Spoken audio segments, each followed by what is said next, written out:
আগের ভিডিওতে আমরা জল কত রকমের হয়, ক্ষরজল আর মৃদুজল, ক্ষরতা সৃষ্টির কারণ কি সেই সব দেখেছিলাম। কিভাবে আমরা জল থেকে ক্ষরতা সৃষ্টির জন্য দায়ী যে লবণগুলো তাকে কিভাবে দূর করব সেটাও আমরা দেখেছি। আজকে তোমাদের এই লাস্ট যে টপিকটা আছে এই চ্যাপ্টারে সেটা হচ্ছে ওয়াটার পলিউশন বা জল দূষণ। তোমরা অলরেডি দূষণ সম্পর্কে বিভিন্ন জায়গায়, বিশেষ করে জিওগ্রাফিতে তোমরা অলরেডি পড়েছো বিভিন্ন রকমের দূষণ হয়। তো এখানে তোমাদের শুধুমাত্র জল দূষণ নিয়েই বলা আছে। কি বলেছে একবার দেখে নাও। বলেছে আমরা আগেই দেখেছি জলই জীবের জীবন, এগুলো তো সব জানো। আবার পৃথিবীতে প্রাপ্ত প্রাকৃতিক জলের মাত্র 0.6% জল প্রাণী আর উদ্ভিদের জীবন ধারণের জন্য নির্দিষ্ট।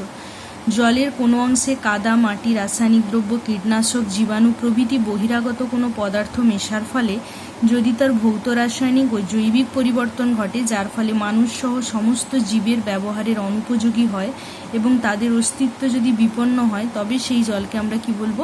দূষিত জল। আর এই ঘটনাকেই হচ্ছে জল দূষণ বলে।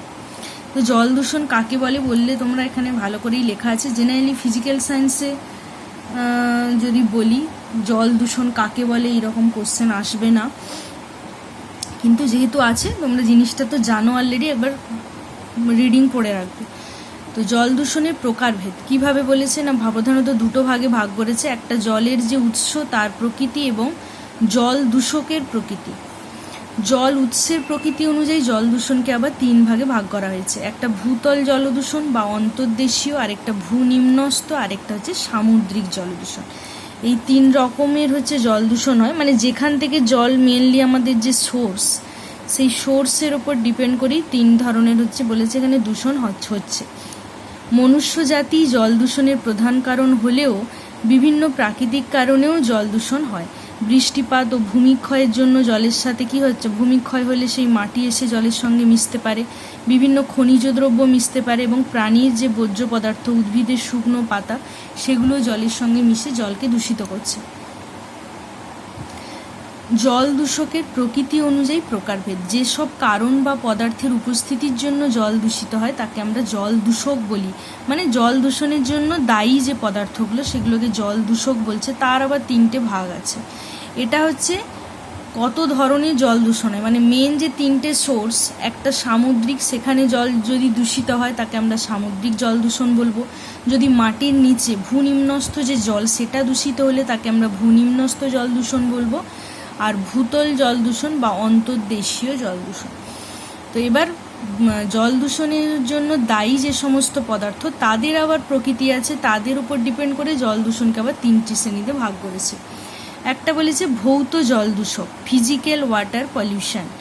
কি বলেছে, তাপ হলো অন্যতম ভৌত জল দূষক। কতকগুলি বিশেষ শিল্পে তাপবিদ্যুৎ উৎপাদনে, পারমাণবিক বিদ্যুৎ উৎপাদনে, বিভিন্ন প্রক্রিয়ায় ঠান্ডা করার জন্য জল আমরা ব্যবহার করে থাকি। তারপরে গরম জল কি হয়, কোনো নদী, হ্রদ প্রভৃতি জলাশয়ে ফেলা হয়, এর ফলে তাপীয় দূষণ। মানে জলে তো অনেক কিছুই, ধরো তোমরা জানো জলজ প্রাণী যে সমস্ত, সে সমস্ত জলেই বাস করে। তো সেইগুলো বেঁচে থাকার জন্য জলের একটা মিনিমাম নর্মাল যে টেম্পারেচার সেটা হওয়া উচিত।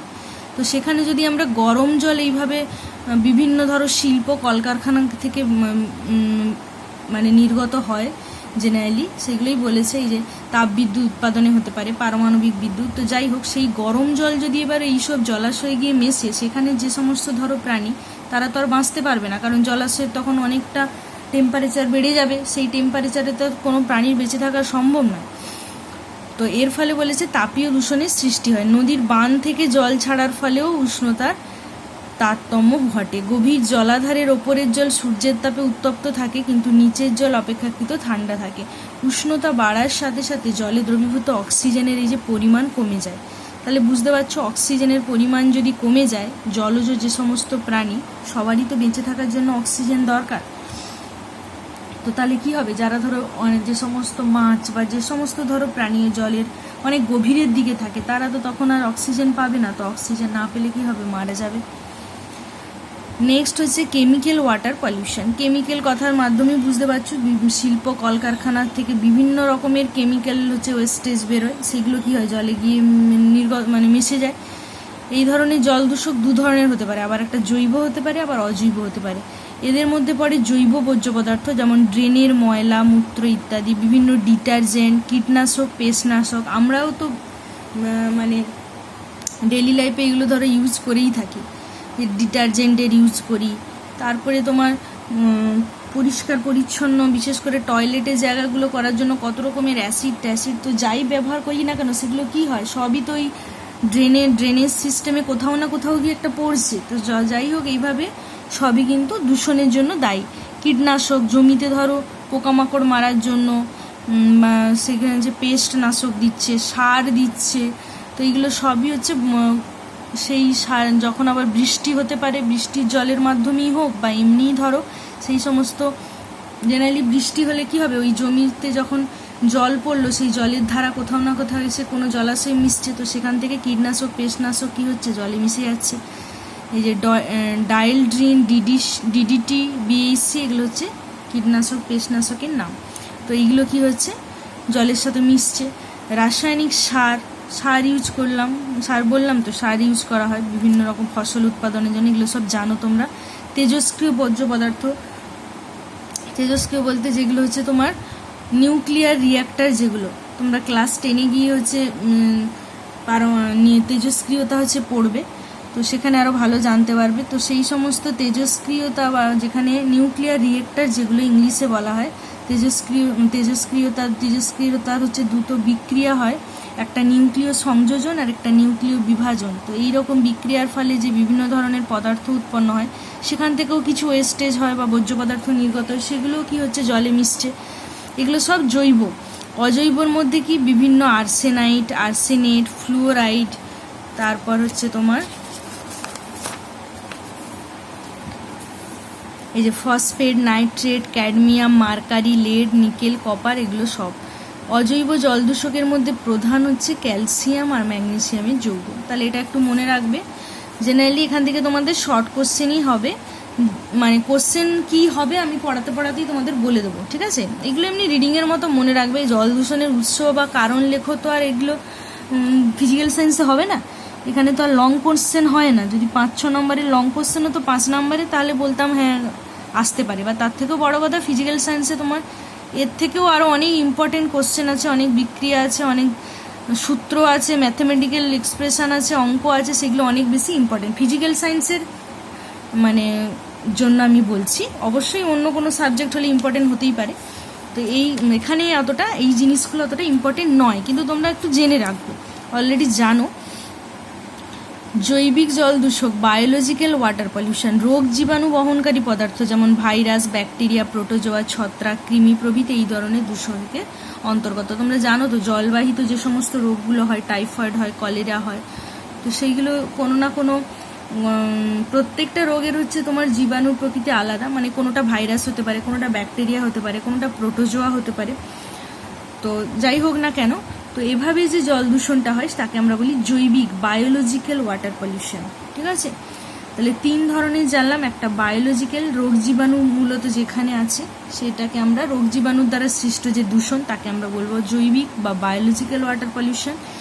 আর একটা রাসায়নিক হতে পারে, যেখানে সার, কীটনাশক, পেস্টনাশক এরকম আমাদের বিভিন্ন রকমের যেগুলো মিশে তেজস্ক্রিয় মানে যেখানে হচ্ছে তোমার তেজস্ক্রিয়তা নয়, মানে তেজস্ক্রিয় যে ওয়েস্টেজ আর কি, মানে তোমার তেজস্ক্রিয় যে বর্জ্য পদার্থ যেক্ষুনি বললাম, এটা হতে পারে।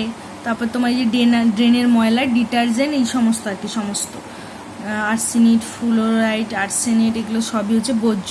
আর ভৌত বলতে টেম্পারেচারই মেনলি, টেম্পারেচারের ফলে গরম, ওই যেখানকার ধরো যে জলাশয়ে গিয়ে গরম জলটা পড়ছে সেখানে কি হচ্ছে, টেম্পারেচারটা বেড়ে যাচ্ছে, এবং বেশি টেম্পারেচারে কি বলেছে, অক্সিজেনের আবার দ্রাব্যতাটা কমে যায়, এই যে দ্রবীভূত অক্সিজেনের পরিমাণ কমে যায়। তাহলে কি হবে, সেখানকার যে জলজ প্রাণী আছে সেগুলো অক্সিজেনের অভাবে কি হবে, মারা যেতে পারে। তো এই 3টে মেনলি বলেছে হয়, মানে এই 3 রকমভাবে জল দূষণটা হচ্ছে হয়। এবার দেখো উৎস আর কারণ। এবার উৎস বলেছে নর্দমার জল, বৃহৎ শিল্পের বর্জ্য পদার্থ, তারপরে কি সংশ্লেষিত সাবান, সার ও কীটনাশক, পেট্রোলিয়াম তেল, কঠিন পদার্থের কণা, তাপীয় দূষণ, এই কথাগুলো আবার একটু ডিটেলস এখানে বলা আছে, আর কিছুই নয়। নর্দমার জল, খাদ্য প্রক্রিয়াকরণ শিল্প, ডেয়ারি ফার্ম, পোলট্রি ফার্ম, কসাইখানা, অ্যালকোহল তৈরির কারখানা প্রভৃতি, বাণিজ্যিক প্রতিষ্ঠানে জৈব বর্জ্য পদার্থ, আর বাড়ি বাড়ি যে বর্জ্য পদার্থগুলো বেরোয়, মানে গৃহস্থ বাড়ির যে জৈব বর্জ্য, আমরা বাড়িতে ধরো বিভিন্ন রকমের সারাদিনে হচ্ছে ওয়েস্টেজ বেরোয়, সেটা সবজির খোসা হতে পারে বা বিভিন্ন ধরো প্লাস্টিক বলো, ঠোঙা বলো, যা কিছু হতে পারে, সেগুলোও তো আমরা কি হয় কোথাও না কোথাও ফেলি। তো সেটা কি হচ্ছে গৃহস্থ বাড়ি যেগুলো হচ্ছে নর্দমা জলের সাথে এসে ক্যানাল, নদী, হ্রদ প্রভৃতি বৃহৎ জলাশয়ে মিশছে এবং জলকে দূষিত করছে। মাঠ বা গর্তের মধ্যে জড়ো করা প্রাণীর বর্জ্য পদার্থ বৃষ্টির জলে কি হচ্ছে ধুয়ে গিয়ে মাটির ভেতর দিয়ে চুইয়ে জলের সাথে মিশেও জলকে হচ্ছে দূষিত করে ফেলছে। তারপরে তো শিল্পের বর্জ্য পদার্থ তো আছেই, বিভিন্ন কলকারখানা, পেপার মিল, পেট্রোলিয়াম শোধনাগার প্রভৃতি বৃহৎ শিল্পের কারখানা থেকে নির্গত প্রচুর পরিমাণে বিভিন্ন ক্ষতিকারক পদার্থ, যেমন অ্যাসিড, ক্ষার এবং ভারী ধাতুর লবণ, যেমন কাগজ শিল্প থেকে নির্গত মার্কারি সালফেট। ঠিক আছে, এগুলো একটু শর্ট কোশ্চেনের জন্য মনে রাখবে। হয়তো বললো যে কাগজ শিল্প থেকে নির্গত বর্জ্য পদার্থের নাম কি, বলে 4টে অপশান হয়তো দিয়ে দিল মাল্টিপল চয়েসে, বা 1 নম্বরে শর্ট কোশ্চেনও হতে পারে, তখন তোমাদেরকে বলতে হবে মার্কারি সালফেট। এগুলো কি হচ্ছে প্রভৃতি কি হচ্ছে নদীর হ্রদ বৃহৎ জলাশয়ে পড়ছে এবং সেখান থেকে আবার কি হচ্ছে এইসব বর্জ্য পদার্থে অজৈব এবং জৈব উভয় প্রকার পদার্থই উপস্থিত থাকছে। সংশ্লেষিত সাবান ও ডিটারজেন্ট, গৃহস্থের বাড়ি ও কোনো কোনো কারখানা থেকে সাবান ও ডিটারজেন্ট মিশ্রিত জল নর্দমা, খাল প্রভৃতির মাধ্যমে কি হয় জলাশয়ের সঙ্গে মিশছে। সাবান হচ্ছে জীব বিনাশী হলেও এর দ্রবণ হচ্ছে ক্ষারীয় হয়, তাই এটি জলের ক্ষারীয় মাত্রা বৃদ্ধি করে। ডিটারজেন্টের সাথে মিশ্রিত ফসফেট যৌগগুলি আগাছা ও শৈবালের খাদ্য বলে জলাশয়ে আগাছা ও শৈবালে কি হয় ভরে যায়। এভাবে অ্যালগাল ব্লুম ও ইউট্রোফিকেশনের কি হচ্ছে সৃষ্টি হচ্ছে। তোমাদের এই ইউট্রোফিকেশন মনে হয় এই যে পরের পেজে এখানে আরো ভালো করে দেওয়া আছে, ঠিক আছে, আমি এখানে বলবো আরো ভালো করে। এটা একটু শর্ট কোশ্চেন আসে অনেক সময়। ইউট্রোফিকেশন বলতে কি বোঝো, এরকম 1-2 নম্বরের হচ্ছে অনেক সময় দেয়। তো কি বলেছে দেখো, ওই পরের পেজে আরো ভালো ডিটেলসে বলা আছে, সেখানে আমি বলবো। বলেছে কি সাবান, তো আমরা জানি কি সাবান ক্ষারীয় প্রকৃতির হয়, তো এই সমস্ত ক্ষার যখন মানে সাবান জল যখন জলাশয়ের সঙ্গে মিশছে সেখানে কি হচ্ছে ক্ষারের পরিমাণ বৃদ্ধি পাচ্ছে। মানে জলের তো এমনি নর্মাল ধর্ম কি প্রসম প্রকৃতির, নিউট্রাল, pH 7, তো সেটা কি হচ্ছে সাবান জল যখন জলের সঙ্গে মিশছে, সাবান যখন জলের সঙ্গে মিশছে তরবণের প্রকৃতিটা তখন কি হচ্ছে ক্ষারীয় হয়ে যাচ্ছে। এবার বলেছে কি ডিটারজেন্টের সাথে মিশ্রিত ফসফেট যৌগগুলি আগাছা আর শৈবালের হচ্ছে খাদ্য বলে, এইগুলো হচ্ছে আগাছা আর শৈবাল কি হয় খায়, তাই কি হয় না জলাশয়ে যখন এরকম ডিটারজেন্টের জল মিশে সেখানে কি হয় এই যে ফসফেট মিশ্রিত বলে ফসফেটের উপস্থিতি থাকে, তাই জন্য কি হচ্ছে আগাছা আর শৈবাল হচ্ছে বেড়ে যাচ্ছে, কারণ তারা এইসব খেয়ে বেঁচে থাকছে, তাদের বংশবৃদ্ধি বা বংশবিস্তারটা ভালোভাবে হয়। তো এভাবে অ্যালগাল ব্লুম ও ইউট্রিফিকেশনের সৃষ্টি হয়। আচ্ছা, এটা আমি নেক্সট তোমাদের ওখানে যে ডিটেলসে বলা আছে সেখানে আরেকবার বলে দেবো। সার ও কীটনাশক, খাদ্যশস্য উৎপাদন বৃদ্ধি করার জন্য কৃষিক্ষেত্রে অতিরিক্ত পরিমাণে রাসায়নিক সার, কীটনাশক, এগুলো সবাই জানি। এর কিছু অংশ কি হয় সেচ বা বৃষ্টির জলের সাথে গিয়ে বৃহৎ জলাশয়ের জলে মিশে জলকে দূষিত করছে। 5 নম্বরে পেট্রোলিয়াম তেল, সাগর ও মহাসাগরে পেট্রোলিয়ামের খনি খনন করা এবং জাহাজে এই পেট্রোলিয়াম তোলা ও নামানো একটা সাধারণ ঘটনা। এইসব প্রক্রিয়ায় কি হয় অনেক সময় কোনো কারণে কোনোভাবে যদি লিকেজ হয়, কোনো ধরো পাইপে হোক বা যেভাবে তেলটাকে ধরো তুলছে সমুদ্রের নিচ থেকে জাহাজে, তো কোনো ওই কিছু তো একটা মাধ্যমে তুলছে, মানে সেটা পাইপ হতে পারে বা যাই হোক যে যন্ত্রের সাহায্যে কোনোভাবে যদি কোনো লিকেজ হয়, আমরা দেখবে তোমরা নিউজে মাঝে মাঝেই শোনো যেরকম এই মহাসাগরে বা এই সাগরে এরকম এত এত তেল ভাসছে, তো সেগুলো কিভাবে হয় এইভাবেই হয়। তাহলে এই যে দুর্ঘটনাজনিত নির্গত হয়ে জলের সাথে মিশে জলকে দূষিত করে, কারণ সেই একইভাবে এইসব জলে ধরো যে সমস্ত জলজ প্রাণী বাস করে আছে ওপরে যদি পুরো তেলের স্তর ভর্তি হয়ে যায় তাহলে কিন্তু অক্সিজেন কিন্তু ওরা পাবে না, কারণ জেনারেলি কি হয় একেবারে ওপরের স্তরে তো আর কোনো মাছ হোক বা যাই হোক সমুদ্রে তো অনেক বড় বড় জিনিসই থাকে, এই ছোটোখাটো মাছ তো আর থাকে না, অনেক রকমের হচ্ছে জিনিস থাকে, অনেক রকমের প্রাণী থাকে, তো তাদের বেঁচে থাকার জন্য অক্সিজেন দরকার। ওপরে যদি পুরো তেলের আস্তরণে ভরে যায় সেক্ষেত্রে কি হবে, সেক্ষেত্রে কিন্তু ওরা অক্সিজেনটা ঠিক মতো পাবে না, নিচ স্তর অবধি অক্সিজেনটা সেভাবে যাবে না, তখন কি হবে, মারা যাবে। তো যাই হোক, এটা এইভাবেও বলেছে দূষিত হতে পারে। কঠিন পদার্থের কণা, বৃষ্টির জলে মাটি ধুয়ে ছোট ছোট মৃত্তিকা বা কাদার কণা জলের সাথে মিশে থাকলে ঘোলাটে করে। বাতাসে ভাসমান খুব ছোট ছোট ধূলিকণাও বৃষ্টির জলের সাথে মিশে গিয়ে জলকে দূষিত করে। লাস্ট হচ্ছে তাপীয় দূষণ। বিভিন্ন শিল্প, এটা অলরেডি আগের পেজে তোমরা পড়ে নিয়েছো। বিভিন্ন শিল্প, তাপবিদ্যুৎ কেন্দ্র থেকে নির্গত উত্তপ্ত জল, নলী, হ্রদ প্রভৃতির জলে মিশে গিয়ে জলের উষ্ণতা বৃদ্ধি করবে। এর ফলে কি হয়, অক্সিজেনের পরিমাণ কমে যায়, অক্সিজেন কমে যাওয়ায় জলজ প্রাণী মারা যায় এবং জৈব পদার্থের বিয়োজনের মাত্রা হচ্ছে কমে যায়। এর ফলে জৈব পদার্থ কি হয় না, স্তূপীকৃত হয়। ঠিক আছে, তাহলে এই গেল হচ্ছে জল দূষণের উৎস বা কারণ। মানে এখানে টোটাল তোমাদের 7টা পয়েন্ট হচ্ছে বলা আছে। তো তোমরা এগুলো একবার রিডিং পড়ে রাখবে।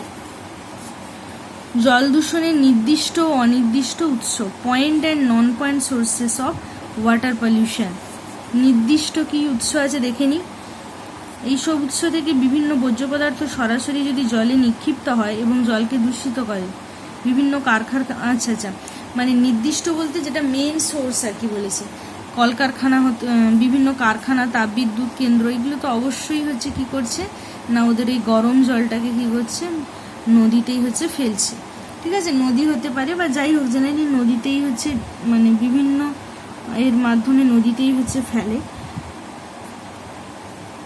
তো এখানে তাহলে দেখো, এগুলো হচ্ছে নির্দিষ্ট উৎস, নির্দিষ্ট। আর অনির্দিষ্ট কোনটা না, এই উৎসগুলি বলেছে বিক্ষিপ্তভাবে অবস্থান করে এবং কোনো জলাশয়ে দূষকগুলি নিক্ষিপ্ত হওয়ার কোনো নির্দিষ্ট অবস্থান জানা যায় না। যেমন রাস্তাঘাট, বাগান, মাঠ প্রভৃতি জায়গা থেকে বৃষ্টির জল ধুয়ে আসা দূষকগুলি কোনো নির্দিষ্ট স্থানে নিক্ষিপ্ত হয় না। এইসব দূষকগুলি নিয়ন্ত্রণ করা ভীষণ কঠিন কাজ এবং প্রায় অসম্ভব। যেগুলো মেন সোর্স বা যেখান থেকে ধরো আমরা জানি যে এখান থেকে সবসময় দূষিত জলই বেরোচ্ছে, সেগুলো তো ঠিক আছে, এটা নির্দিষ্ট বা পয়েন্ট সোর্সেস। কিন্তু ধরো যেগুলোর কোনো ঠিক নেই, মানে নন পয়েন্ট সোর্স বা অনির্দিষ্ট সোর্স, সেগুলো কি না, ধরো কেউ হয়তো ধরো রাস্তা দিয়ে হেঁটে যাচ্ছে বা ধরো বাগান দিয়ে হেঁটে যাচ্ছে, পাশে হয়তো কোনো জলাশয় আছে, চট করে হাতে একটা কোনো প্লাস্টিকের প্যাকেট আছে, দিল ছুঁড়ে। তাহলে এই যে জিনিসগুলো, এগুলো কি অনির্দিষ্ট, এগুলো কিন্তু কেউ নিজের থেকে মানে একেবারে ফিক্সড নয়, কখন হচ্ছে না হচ্ছে। তো এই জিনিসগুলো কি বলছে না, নির্দিষ্ট স্থানে নিক্ষিপ্ত হয় না। তো এই দূষকগুলি কি বলেছে, অনির্দিষ্ট উৎস। এইসব দূষকগুলি নিয়ন্ত্রণ করা ভীষণ কঠিন কাজ এবং প্রায় অসম্ভব। এবার ক্ষতিকর হচ্ছে প্রভাব এখানে দেওয়া আছে। তাহলে আমরা দেখে নিলাম জলের হচ্ছে নির্দিষ্ট আর অনির্দিষ্ট উৎস। নির্দিষ্ট হচ্ছে কারখানা, তাপবিদ্যুৎ কেন্দ্র, এটাই হচ্ছে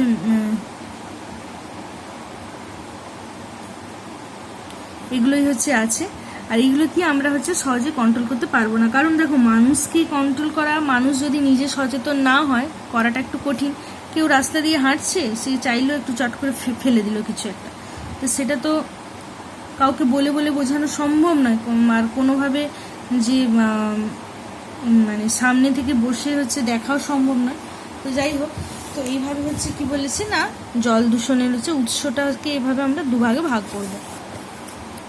নেক্সট যেটা তোমাদের আছে, জল দূষণের ক্ষতিকর প্রভাব। রোগ সৃষ্টি, বাস্তুতন্ত্রের ভারসাম্য বিঘ্নিতকরণ, জলাশয় থেকে কাঙ্ক্ষিত পদার্থের অপসারণ, উষ্ণতা পরিবর্তনের প্রভাব, উপকারী অণুজীবের ধ্বংস সাধন, আর হচ্ছে অ্যালগাল ব্লুম ও ইউট্রিফিকেশন।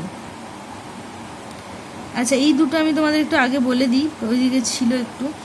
দূষিত জলে আবর্জনা, নাইট্রেট ও ফসফেট সার, ডিটারজেন্টের সাথে বিভিন্ন লবণ মিশ্রিত থাকলে জলাশয়ে উপস্থিত শৈবালের বৃদ্ধি অতি দ্রুত হারে সংঘটিত হয়। এই ঘটনাকে বলছে কি না, অ্যালগাল ব্লুম, শৈবাল সাম্রাজ্য বলা হয় আর কি, মানে বাংলাতে অ্যালগাল ব্লুম।